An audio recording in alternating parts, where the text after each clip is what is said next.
ವಿಚಾರಗಳು ನೀವೇ ನೋಡ್ತಿದ್ದೀರಿ ಮಾಧ್ಯಮದಲ್ಲಿ. ತೋರ್ಸಕ್ಕೆ ನಿಜಾನ್ ವಿಚಾರಗಳಿದ್ದಾವೆ.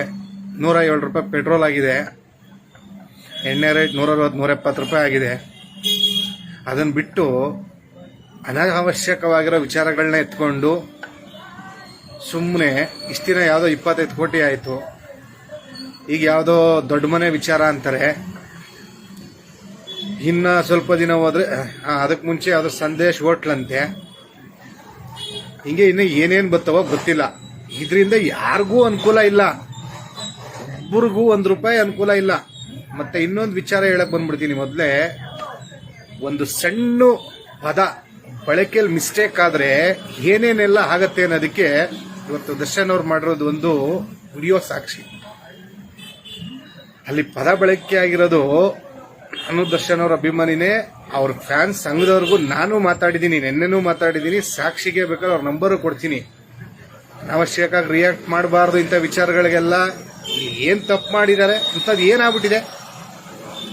ಪಾರ್ಟಿ ಮಾಡೋದು ಸಹಜ, ಎಣ್ಣೆ ಹೊಡೆದಾಗ ಗಲಾಟೆ ಆಗೋದು ಆಕಸ್ಮಿಕ. ಅದನ್ನೇ ದೊಡ್ಡದು ಮಾಡುವಂಥದ್ದು ಏನಿಲ್ವಲ್ಲ ಇಲ್ಲಿ. ಇಲ್ಲಿ ಬೇಕಾಗಿರೋದು 25 ಕೋಟಿ ಎಲ್ಲಿ ಮೋಸ ಆಯಿತು ಅನ್ನೋದ್ರ ಬಗ್ಗೆ ಚರ್ಚೆ ನಡಿಬೇಕಾಗಿದ್ದು ಅಷ್ಟೇ. ಅದನ್ನ ಬಿಟ್ಟು ಸಿಂಪಲ್ ಆಗಿ ಇನ್ನೂ ಒಂದು ಹೇಳ್ಬೋದಾಗಿತ್ತು, ಅವರು ಹೇಳ್ಕೊಡ್ಬೋದಾಗಿತ್ತು. ದರ್ಶನ್ ಅವರು ಲಾಕ್ಡೌನ್ ಅಲ್ಲಿ ನಡೀತು ಅಂದ್ರಲ್ಲ, ಲಾಕ್ಡೌನ್ ಅಲ್ಲಿ ಯಾಕೆ ಹೋಟ್ಲ್ ಓಪನ್ ಆಗಿತ್ತು ಹೇಳಕ್ ಹೋದ್ರೆ ಇನ್ನ ಬೇರೆ ವಿಚಾರಗಳು ತಿರ್ಗಾ ಮತ್ತೆ ಡೈವರ್ಟ್ ಆಗತ್ತೆ. ನಾನು ಅವಾಗಲೇ ಒಂದು ಪದ ಹೇಳಕ್ ಬಂದೆ ನಿಮ್ಗೆ. ದರ್ಶನ್ ಅವ್ರು ಯಾಕೆ ಹಿಂಗ್ ರಿಯಾಕ್ಟ್ ಮಾಡ್ಬೇಕಾಗಿತ್ತು? ದಯವಿಟ್ಟು ಈ ವಿಡಿಯೋನ ಅವ್ರು ತೋರಿಸಿ ಫ್ಯಾನ್ಸು. ಯಾಕೆಂದ್ರೆ ನಾನು ಅವರು ನಾಗೊಂದು ನಂಬರ್ ಕೇಳಿದೆ, ಸಿಕ್ಕಿಲ್ಲ. ಇಲ್ಲ ಅವ್ರೇನಾದ್ರೂ ದಯವಿಟ್ಟು ನೋಡಿದ್ರೆ ನನಗೆ ಕಾಲ್ ಮಾಡಕ್ ಹೇಳಿ. ನಾನೊಂದೆರಡು ವಿಚಾರಗಳು ಮಾತಾಡಬೇಕು ಈ ವಿಚಾರಗಳ ಬಗ್ಗೆ. ಯಾಕಂದ್ರೆ ಫ್ಯಾನ್ಸ್ಗಳಿರ್ತಾರೆ, 100% ರೀಚ್ ಆಗತ್ತೆ ಅನ್ಕೋತೀನಿ. ಅಲ್ಲಿ ಪದ ಬಳಕೆ ಆಗಿರೋದು ಗೂಂಡಾಗಿರಿ. ಅದನ್ನ ಯಾವ ಹುಳಿ ಮಗ ಮಾಡೋದ್ನೋ ಇಲ್ಲ ಯಾವನ್ ಸೃಷ್ಟಿ ಮಾಡೋದ್ನೋ, ಗಾಂಡುಗಿರಿ ಅನ್ನೋದನ್ನ, ಗೂಂಡನ ಗಾಂಡು ಅಂತ ದರ್ಶನ್ ಅವ್ರಿಗೆ ತಿಳಿಸಿ ಇವತ್ತು ಅವ್ರ ಲೈವಿಗೆ ಬಂದು ಆ ಪದ ಬಳಸಿ ಕೆಟ್ಟದಾಗ ನಡ್ಕೊಳ್ಳೋಂಥ ಪರಿಸ್ಥಿತಿ ಸೃಷ್ಟಿ ಮಾಡಿದವ್ರು ಯಾರು? ಅಲ್ಲಿ ಕ್ಲಿಯರ್ ಆಗಿದೆ. ನನಗೆ ಗೊತ್ತಿರೋ ಮಾಹಿತಿ ಪ್ರಕಾರನು ಗೂಂಡಾಗಿರಿ. ನಾನು ಯಾವನ್ನು ವಹಿಸ್ಕೊಂಡು ಮಾತಾಡ್ತಾ ಇಲ್ಲ, ಅಥವಾ ಯಾರು ಇಂದ್ರಜಿತ್ ಲೆಕ್ಕೇಶ್ವರನ್ನು ವಹಿಸ್ಕೊತಾ ಇಲ್ಲ. ನಾನು ಇದನ್ನು ಹೇಳ್ತಾ ಇಲ್ಲ. ಒಂದು ಸಣ್ಣ ಪದ ಬಳಕೆಯಲ್ಲಿ ಮಿಸ್ಟೇಕ್ ಆದ್ರೆ ಏನೇನೆಲ್ಲ ಆಗತ್ತೆ ಅನ್ನೋದಕ್ಕೆ ಈ ರೀಸನ್ ಬೆಸ್ಟ್ ಎಕ್ಸಾಂಪಲ್. ನಾನೊಂದು ವಾರದಿಂದ ನೋಡ್ತಾ ಇದ್ದೆ. ಅನಾವಶ್ಯಕವಾಗಿ ಏನಕ್ಕೆ ಲೈವಿಗೆ ಬರ್ಬೇಕು, ಇದ್ರಲ್ಲಿ ತಪ್ಪೇ ಇಲ್ಲ ಅಂದ್ಮೇಲೆ ಯಾಕೆ ಲೈವಿಗೆ ಬಂದಿರೋ ಟೈಮ್ ವೇಸ್ಟ್ ಮಾಡಬೇಕು, ಜನಗಳ ದಿಕ್ಕು ತಪ್ಪಿಸಬಾರ್ದು ಅಂತ ನಾನು ಸುಮ್ಮನೆ ಇದ್ದೆ. ಆದ್ರೂ ಇವಾಗ ನಡೆದಿರೋದು ದರ್ಶನ್ ಅವ್ರು ಮಾಡಿರೋ ವಿಡಿಯೋ ನೋಡಿ ಲೈವಿಗೆ ಬರಲೇಬೇಕು ಅನ್ನಿಸ್ತು. ಇವರಿಂದ ಏನೇ ಷಡ್ಯಂತ್ರ ನಡೀತಾ ಇದೆ ಅಂತ ನಮ್ಗಳಿಗೆ ಗೊತ್ತಾಗ್ಬಿಟ್ಟಿದೆ. ಯಾರು ಏನು ಯಾಕಾಯ್ತು, ಇದ್ರ ಹಿಂದೆ ಯಾರವ್ರೆ ಮುಂದೆ ಯಾರವ್ರೆ ಅನ್ನೋದು 100% ವಿಚಾರ ಗೊತ್ತಾಗಿದೆ. ತೋರಿಸೋ ಪ್ರಯೋಜನ ಇಲ್ಲ. ತೋರಿಸುವಂತ ವಿಚಾರಗಳು ತುಂಬಾ ಇದಾವೆ. ಇವತ್ತು ಜನರಿಗೆ ಉದ್ಯೋಗ ಸಿಗ್ತಾ ಇಲ್ಲ, EMI ಕಟ್ಟಕ್ಕಾಗ್ತಾ ಇಲ್ಲ, ಜನಗೆ ಕೆಲಸ ಇಲ್ಲ. ಪೆಟ್ರೋಲ್ 106 ರೂಪಾಯಿ 107 ರೂಪಾಯಿ ಆಗಿದೆ. ಶೆಲ್ಲಲ್ಲಿ 109 ರೂಪಾಯಿ ಆಗಿದೆ. ಡೀಸೆಲ್ 100 ರೂಪಾಯಿ ಕ್ರಾಸ್ ಆಗಿದೆ ಆಲ್ರೆಡಿ. ಓಲಾ ಉಬರ್ ಡ್ಯೂಟಿಗಳಾಗ್ತಾ ಇಲ್ಲ. ಡ್ರೈವರ್ ಕಷ್ಟದಲ್ಲವ್ರೆ, ಅವ್ರ ಬಗ್ಗೆ ತೋರಿಸಿ. ನಿರುದ್ಯೋಗಿ ಬಗ್ಗೆ ತೋರಿಸಿ. ವ್ಯಾಕ್ಸಿನ್ ಸಿಗ್ತಾ ಇಲ್ಲ, ಅದ್ರ ಬಗ್ಗೆ ಪ್ರೋಗ್ರಾಮ್ ಮಾಡಿ. ಅದನ್ನ ಬಿಟ್ಟು ಯಾವ್ದೋ ಪ್ರಯೋಜನ ಇಲ್ದಿರೋ ನ್ಯೂಸ್ನ ಬೆಳಗಾನೆ ಎಳ್ಕೊಂಡ್ ಕೂತಿದ್ದೀರಲ್ಲ, ಅದೇ ಒಬ್ಬ ಅಮಾಯಕಂಗಾಗಿದ್ರೆ ನೀವು ಮಾಧ್ಯಮದವ್ರು ಹಿಂಗ್ ನಿಂತ್ಕೋತಾ ಇದ್ರಾ? ಇಷ್ಟು ದಿನ ತೋರಿಸ್ತಾ ಇದ್ರಾ? ಇಂಥ ಪ್ರತಿ ಬಾರ್ಗಳಲ್ಲಿ ನಡೆಯತ್ರಿ, ಪ್ರತಿ ಹೋಟ್ಲುಗಳಲ್ಲಿ ನಡೆಯತ್ರಿ. ಎಣ್ಣೆ ಕುಡಿದಾಗ ಜಗಳ ಆಗೋದು ಕಾಮನ್. ಆಗಿದ್ರೆ ಹಂಗೂ ತುಂಬಾ ಸೀರಿಯಸ್ ಆಗಿದ್ರೆ ಹೋಗಿ ಕಂಪ್ಲೇಂಟ್ ಕೊಡ್ತಾನೆ. ಇದು ಕೇಸ್ ಆದ್ರೆ ಅದು ಕೋರ್ಟಲ್ ಬಗೆಹರಿಸ್ಕೋತಾರೆ. ಅವ್ರುಂಟು ಸೆಲೆಬ್ರಿಟಿ ಇಂದಿದ ತಕ್ಷಣಕ್ಕೆ ಏನು ಮಾಡ್ಲೇಬಾರ್ದು ಅಂತಲ್ಲ, ಪ್ರತಿಯೊಬ್ಬನು ಮಾಡೋದನ್ನೇ ಮಾಡಿರೋದು, ಮಾಡಬಾರ್ದೇನಾಗಿರಲ್ಲ. ಆಗಿದ್ರು ಕಾನೂನು ರೀತಿ ನೋಡ್ಕೋತಾರೆ. ಅದನ್ನು ಬಿಟ್ಟು ಯಾಕೆ ದಿಕ್ ತಪ್ಪಿಸ್ತಾ ಇದೀರಿ? ಅವನ ಹತ್ರ ಒಂದ್ ಹೇಳ್ಸ್ಕೊತೀರಾ, ತಗೊಂಡೋಗಿ ಇಲ್ಲಿ ಹೇಳ್ತೀರಾ.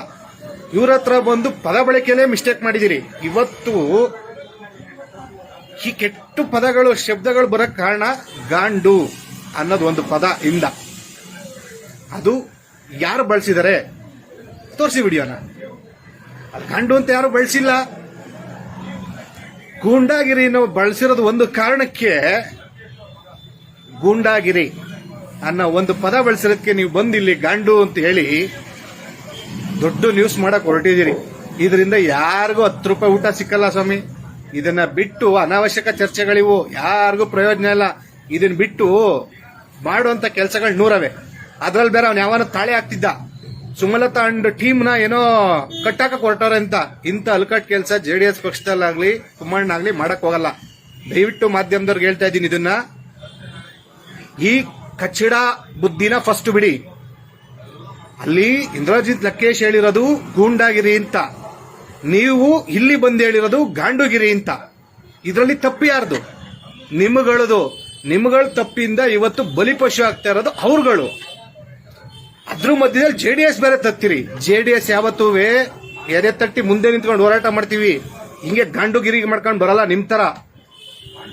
ಪಕ್ಷದ ಬಗ್ಗೆ ಮಾತಾಡ್ಬೇಕು ಅಂದ್ರೆ, ಇಲ್ಲ ಕುಮಾರಣ್ಣನ ಬಗ್ಗೆ ಮಾತಾಡ್ಬೇಕು ಅಂದ್ರೆ ಯೋಚನೆ ಮಾಡ್ಕೊಂಡು ಮಾತಾಡಿ.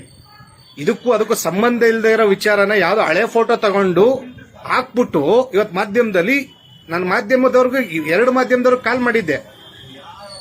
ವಿಚಾರ ಏನು ಅಂತ ಕೇಳ್ಕೊಂಡಿದ್ದ ತಕ್ಷಣ ಫೋನೇ ಎತ್ತಲ್ಲ, ಆಮೇಲೆ ಕಟ್ ಮಾಡ್ತಾನೆ. ಆ ರೆಕಾರ್ಡು ಬೇಕಾದ್ರೆ ಕೇಳಿಸ್ತೀನಿ. ಫಸ್ಟ್ ಈ ತೆವಲು ಕೆಲಸನ ಬಿಡಿ, ತಂದಿಕ ಕೆಲಸನ ಬಿಡಿ. ಸರ್ಕಾರ ಎಲ್ಲಿ ಹೋಗ್ತಿದೆ, ಸರ್ಕಾರ ಏನ್ ಮಾಡ್ತಾ ಇದೆ, ಅದ್ರ ಬಗ್ಗೆ ಗಮನ ಕೊಡಿ.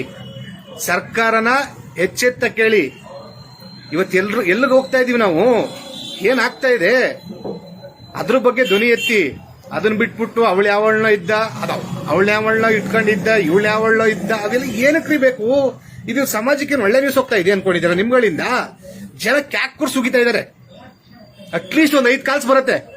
ನೀವು ಮಾಡ್ತೀರ ಅಲ್ಕಗಳ ಕೆಲ್ಸಕ್ಕೆ ಉಗಿತಾರೆ ಫೋನಲ್ಲಿ. ಇದೇನು ಒಳ್ಳೇದು ಅನ್ಕೊಂಡ್ಬಿಟ್ಟಿದ್ದೀರಾ ನೀವು? ಇದು ಯಾರಿಗೂ ಅನುಕೂಲ ಇಲ್ಲ ಸ್ವಾಮಿ. ಮಾಡೋಂತ ಕೆಲಸಗಳನ್ನ ಮಾಡಿ. ಯಾಕೆ ನಾನು ಲೈವಿಗೆ ಬರಬಾರ್ದು ಅನ್ಕೊಂಡಿದ್ದೆ, ಮೊನ್ನೆ ಫೋಟೋ ಹಾಕಿರೋ ವಿಚಾರಕ್ಕೆ ಲೈವಿಗೆ ಬರೋಣ ಅನ್ಕೊಂಡಿದ್ದೆ. ಸಿದ್ದರಾಮಯ್ಯ ಅವ್ರದ ಫೋಟೋ ಹಾಕೋರ, ಯಾಕೆ ಸಿದ್ದರಾಮಯ್ಯ ಅವ್ರ ಹೆಸರು ಹೇಳಿಲ್ಲ ನೀವು? ಕುಮಾರಣ್ಣನೇ ಬೇಕಾ ನಿಮ್ಗೆ? ನನಗೆ ಅದೇ ನಿಮ್ ತರ ಪದ ನಾನು ಬಳಸಬೇಕಾಗತ್ತೆ. ಗುಂಡಗಿರಿ ಅನ್ನೋದನ್ನ ಗಾಂಡುಗಿರಿ ಅಂತ ನಾವು ಬಳಸಬೇಕಾಗ್ತದೆ. ಮಾತೆತ್ತಿರ ಕುಮಾರಣ್ಣನ ತಾಳಿ ಹಾಕ್ತಿರಲ್ಲ ಯಾಕೆ? ನಿಮ್ಗೆ ಹಂಗೂ ತಾಕತ್ತಿದ್ರೆ ಎದುರುಗಡೆ ಫೈಟ್ ಮಾಡಿ. ಅದನ್ನ ಬಿಟ್ಟು ಯಾವ್ದೋ ಹಳೆ ಫೋಟೋ ತಗೊಂಬಂದು ಹಾಕ್ಬಿಟ್ಟು ಮೊನ್ನೆ ಮೀಟ್ ಮಾಡ್ಬಿಟ್ಟವ್ರೆ, ಏನೋ ಆಗ್ಬಿಟ್ಟೈತೆ. ಇಂಥ ಚುತ್ತೆ ಕೆಲಸ ಮಾಡಲ್ಲ JDS ಪಾರ್ಟಿ ಆಗ್ಲಿ ಕುಮಾರಣ್ಣ ಆಗ್ಲಿ, ಇಂಥ ಅಲ್ಕಟ್ ಕೆಲಸ ಮಾಡಲ್ಲ. ಇವತ್ತು ಈ ಅಲ್ಕಟ್ ಕೆಲಸಗಳು ಮಾಡ್ತಾ ಇರೋದು ಈ ನಿಮ್ಗಳೇ. ಅವ್ರಿವ್ರಿಗೆ ತಂದಿಕ್ತಿರೋದು ನೀವುಗಳು. ಪ್ರಸಾರ ಮಾಡ್ರಿ, ನಮ್ದು ಆಯ್ತು. ಅದೇನಾಯ್ತದ ಹಾಗೆ ಬಿಡ್ಲಿ ನೋಡೋಣ. ನಿಮಗ್ ತಾಕತ್ತಿದ್ರೆ ಪ್ರೂವ್ ಮಾಡ್ರಿ. ಯಾರೋ ನಮ್ಮ ಬಾಯಲ್ಲಿ ಗಾಂಡು ಅಂತ ಎಲ್ಲಾರು ಪದ ಬಳಸೋರ ಅಂತ. ಇವತ್ತು ಯಾಕ್ರಿ ತಂದಿಕ್ಕದ್ರಿ? ಅವ್ರಿಗೆ ಇವಾಗ ಅರ್ಥ ಆಯ್ತದೆ. ಯಾಕೆ ಹೇಳ್ರಿ? ಅಲ್ಲಿ ಅವ್ರು ಫಸ್ಟ್ ಗಾಂಡು ಅಂತ ಬಳಸಿದ್ರ ಅಂತ ಕೇಳ್ತಾರೆ, ನೀವು ತಳ್ಳೆ ಅಳ್ಳಾಡಿಸ್ತೀರಿ ಹ್ಞೂ ಅಂತ. ಅದು ಗೂಂಡಾಗಿರಿ. ಹೇಳ್ಬೋದಿತ್ತಲ್ಲ ಅಲ್ಲಿ ನೀವು. ಅಲ್ಲಿ ಹೇಳಿದಿದ್ರೆ ದರ್ಶನ್ ಅಷ್ಟು ಟೆಂಪ್ಟು ಆಗ್ತಾ ಇರ್ಲಿಲ್ಲ, ಅದ್ರ ಬಗ್ಗೆ ಮಾತು ಆಡ್ತಾ ಇರ್ಲಿಲ್ಲ. ಇವತ್ತು ದರ್ಶನ್ ಕೆಟ್ಟ ಪದ ಬಳಸ್ಬಿಟ್ಟು ಹಂಗ್ ಮಾಡ್ಬಿಟ್ರು ಹಿಂಗ್ ಮಾಡ್ಬಿಟ್ರು ಅಂತೀರ ನಾಳೆ. ಅದನ್ನ ಬಳಸಕ್ ಕಾರಣ ನೀವು ಮಾಧ್ಯಮದವರು.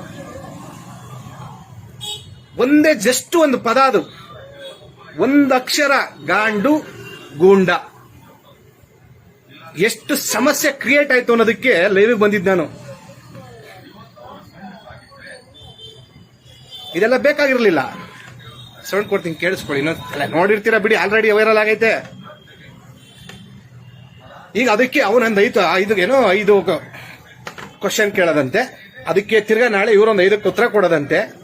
ಇದನ್ನೇ ಮಾಡ್ಕೊಂಡು ಕುತ್ಕೊಳ್ಳಿ, ಎಲ್ಲರೂ ಹೊಟ್ಟೆ ತುಂಬತ್ತೆ. ಎಕ್ಸಾಮು ಅದ್ರ ಕಡೆ ಗಮನ ಇಲ್ಲ. ಇದನ್ನ ತೋರಿಸಿ ಮಕ್ಳುಗಳಿಗೆ. SLC ಎಕ್ಸಾಮ್ ಬರ್ತೈತೆ, ಪಾಸ್ ಆಯ್ತಾರೆ ಇದನ್ನ ನೋಡ್ಕೊಂಡು. ನಾಚಿಕೆಗಳಾಗಬೇಕು ಮಾಧ್ಯಮದವರು. ನೀವು ಜರ್ನಲಿಸಂ ಮಾಡಿಲ್ಲ. ನೀವು ಯಾವ್ದೋ ಒಂದು ಧಾರಾವಾಹಿ ಬರ್ತೈತೆ, ಅವಾಗ ಕಂಡರ್ ವಿಚಾರ ಮಾತಾಡಿ ಅಂತ ಬರೀ ಇದನ್ನೇ ಮಾತಾಡ್ತಾ ಇದ್ದೀರಾ ನೀವು. ಇದೇ ಒಬ್ಬ ಸಾಮಾನ್ಯ ಮನುಷ್ಯನಿಗಾಗಿದ್ರೆ ಎಷ್ಟು ದಿನ ಎಳಿತಾ ಇದ್ರ? ಎಲ್ಲೋದ್ಲ ಅರುಣ? ಅರುಣನ್ ಬಗ್ಗೆ ಹೇಳು. ಇನ್ನೊಬ್ಬ ಬಂದು ನನ್ನ ಸ್ನೇಹಿತ ಒಂದು ಮಾತಾಡಿದ್ರು, ನಾಗವರ್ಧನು. ಏನಾಯ್ತು ವಿಚಾರ? ಬಿಟ್ಬಿಟ್ರ? ಅದು ಏನಾಯ್ತು? ಎಲ್ಗೋಯ್ತು? ಇದು ಯಾವ್ದು ಹೊಸ ಕೇಸು? ಈ ಪ್ರಾಪರ್ಟಿ, ದೊಡ್ಡ ಮನೆಯವ್ರ ಪ್ರಾಪರ್ಟಿ ಯಾರೋ ಒಬ್ರು ತಗೊಂಡಿದ್ರು, ಸೇಲ್ ಮಾಡಾಯ್ತು. ಸೇಲ್ ಮಾಡಾದ್ಮೇಲೆ ಇವ್ರು ತಗೊಂಡ್ರು, ಅದ್ರಲ್ಲಿ ಸಮಸ್ಯೆ ಏನು? ಯಾಕೆ ಸುಮ್ಮನೆ ಕಾಂಟ್ರವರ್ಸಿ ಸೃಷ್ಟಿ ಮಾಡ್ತಿದ್ದೀರಿ? ತಂದಿಕ್ ಯಾಕೆ ತಮಾಷೆ ನೋಡ್ತಿದ್ದೀರಿ? ನೀವ್ ಈ ಅಲ್ಕ ಕೆಲಸಗಳು ಮಾಡಿನೇ ಅವ್ರಿಬ್ರು ಅದು ದರ್ಶನ್ ಸುದೀಪ್ ಅವರು ದೂರ ಆಗಿದ್ದು. ಇದರಿಂದ ನಿಮ್ಗೆ ಏನ್ ಸಿಗ್ತಾ ಇದೆ? ಅದ್ರ ಜೊತೆಗೆ JDS ಯಾಕೆ ಕಳಿತೀರಿ ಮಧ್ಯಕ್ಕೆ? ನಾಚಿಕೆ ಆಗ್ಬೇಕು ನಿಮ್ಗಳಿಗೆ. ಇನ್ನು ಮುಂದಕ್ಕಾದ್ರೂ ಪ್ರಾಮಾಣಿಕತೆನೆ ತೋರಿಸಿ, ಏನಿದೆಯೋ ಅದನ್ನ ಕ್ಲಿಯರ್ ಆಗಿ ತೋರಿಸಿ. ಹ್ಯಾಕಿಂಗ್ ಇಂಬ್ಯಾಲೆನ್ಸ್ ಮಾಡ್ತೀರಿ? ತಂದಿಕ್ಕಿ ತಮಾಷೆ ನೋಡೋದ್ರಿಂದ ಏನಾದ್ರೂ ನಿಮ್ಮ ಬೇಳೆ ಬೈತಾ ಇರ್ಬೋದು ಅಷ್ಟೇ, ನಿಮ್ಮ ಹೊಟ್ಟೆ ತಿಂತಿರ್ಬೋದು. ಇದರಿಂದ ಬಡವಂಗ್ ಅನ್ಯಾಯ ಆಗಿದ್ರೆ ಕಂಪ್ಲೇಂಟ್ ಕೊಡಿ, ಸಪೋರ್ಟ್ ಕೊಡಿ. ನಾನು ಅದ್ರ ಬಗ್ಗೆ ಹೇಳ್ತಾ ಇಲ್ಲ. ಅದೇನಿದೆಯೋ ಅದನ್ನ ಪ್ರೂವ್ ಆಗತ್ತೆ. ಅದಕ್ಕೂ ಇದಕ್ಕೂ ಏನ್ ಸಂಬಂಧ? ನಿಮ್ ಜನ್ಮಕ್ಕೆ ನಾಚಿಕೆ ಆಗಬೇಕು. ಯಾವ್ಯಾವ ಮಾಡ್ತಾ ಇದ್ದೀರೋ ಅವ್ನಿಗಳಿಗೆಲ್ಲ. ಈ ಮಾಹಿತಿ ನಿಮಗೆ ಇಷ್ಟವಾಗಿದ್ದರೆ ಲೈಕ್ ಮಾಡಿ, ಶೇರ್ ಮಾಡಿ, ಹಾಗೆ ನಮ್ಮ ಕೋಸ್ಟಲ್ ಕನ್ನಡ ಯೂಟ್ಯೂಬ್ ಚಾನಲ್ಗೆ ಸಬ್ಸ್ಕ್ರೈಬ್ ಮಾಡಿ. ನಮ್ಮ ಹೆಚ್ಚಿನ ಅಪ್ಡೇಟ್ಸ್ಗಳಿಗಾಗಿ ಕೋಸ್ಟಲ್ ನೆಟ್ವರ್ಕ್ ಇನ್ಸ್ಟಾಗ್ರಾಮ್ ಪೇಜ್ ಹಾಗೆ ಫೇಸ್ಬುಕ್ ಪೇಜ್ಗೆ ವಿಸಿಟ್ ಮಾಡಿ. ಧನ್ಯವಾದಗಳು.